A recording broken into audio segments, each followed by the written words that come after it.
Hi guys, welcome back to my mini blog day 4. Day start ಆಗಿದ್ದು ಈ beautiful ಪಕ್ಷಿ sound ಕೇಳ್ತಾ ಹಾಗೆ ಒಂದು ಗುಡ್ ನ್ಯೂಸ್ ಇತ್ತು ನನಗೆ. ಏನು, ನನ್ನ ಕಸಿನ್ಗೆ ಹೆಣ್ಣು ಪಾಪು ಆಗಿತ್ತು. ಹಾಸ್ಪಿಟ್ಲಿಗೆ ಹೋದೆ. ಎಷ್ಟು ಕ್ಯೂಟ್ ಆಗಿತ್ತು ಗೊತ್ತಾ. ಇಲ್ಲ ಅಂದ್ರೆ ಮೋರ್ ದೆನ್ 1 ಅವರ್ ಆ ಬೇಬಿನ ಆಟ ಆಡಿಸ್ಕೊಂಡು ಕೂತಿದ್ದೆ. ಹಾಗೆ ಇವತ್ತು ಬಂದಿದ್ದೆ ಲೇಟ್ ಆಯಿತು. ನಮ್ಮ ಅಕ್ಕ ಒಟ್ಟಿಗೆ ಬಿರಿಯಾನಿ ಮಾಡಿಕೊಟ್ಟಿದ್ಲು. ಹಾಗೆ ಇವತ್ತೊಂದು ಅನ್ಬಾಕ್ಸಿಂಗ್ ಇತ್ತು. ಮನೆಗೆ ಬಂದ ತಕ್ಷಣ ನನಗೆ ಸಿಕ್ಕಿದೆ ಫ್ಲಿಪ್ಕಾರ್ಟಿಂದ ಈ ಅನ್ಬಾಕ್ಸಿಂಗ್ ಪ್ಯಾಕ್. ಏನು ಅಂತ ಯೋಚನೆ ಮಾಡ್ತಿದ್ರಾ? Selfie stick stand. ಯಾಕಂದರೆ ನನ್ನ ಹತ್ರ ಚೆನ್ನಾಗಿರೋದು ಯಾವುದೂ ಇರಲಿಲ್ಲ. ಅದಕ್ಕೆ ಕಟ್ ಮಾಡೋಕೆ ಒಬ್ಬಳೇ ಅಲ್ಲ, ಸಾಹಸ ಪಟ್ಟೆ. ಅದಕ್ಕೆ ಅದನ್ನು ಇಟ್ಬಿಟ್ಟು ಮಾಡಿದೆ. ಓಪನ್ ಮಾಡಿದ ತಕ್ಷಣ ಮೊದಲು ನನಗೆ ಫೋನ್ ಹೋಲ್ಡರ್ ಸಿಕ್ತು.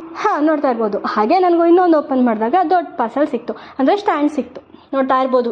ಓಪನ್ ಮಾಡೋಕ್ಕೆ ವೀಡಿಯೋ ಮಾಡಿಕೊಂಡು ಓಪನ್ ಮಾಡೋಕ್ಕೆ ತುಂಬ ಕಷ್ಟ ಆಗ್ತಿತ್ತು, ಯಾಕಂದರೆ ಒಂದೇ ಹ್ಯಾಂಡು. ಸೊ ಒಂದು ಕೈಯಲ್ಲಿ ಫೋನ್ ಇತ್ತು, ಒಂದು ಕೈಯಲ್ಲಿ ಓಪನ್ ಮಾಡೋಕ್ಕೆ ಸಾಹಸ ಪಡ್ತಾಯಿದ್ದೆ.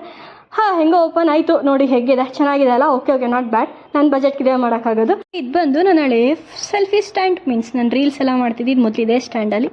ಇವಾಗ ಸ್ವಲ್ಪ ಈ ಸ್ಟ್ಯಾಂಡ್ ತೊಗೊಂಡಿದ್ದೀನಿ. ನಿಮ್ಮ ಸಪೋರ್ಟ್ ಯಾವಾಗಲೂ ಇದ್ದರೆ ಮುಂದೆ ಇನ್ನೂ ಮಾಡ್ಬೋದು. So keep supporting.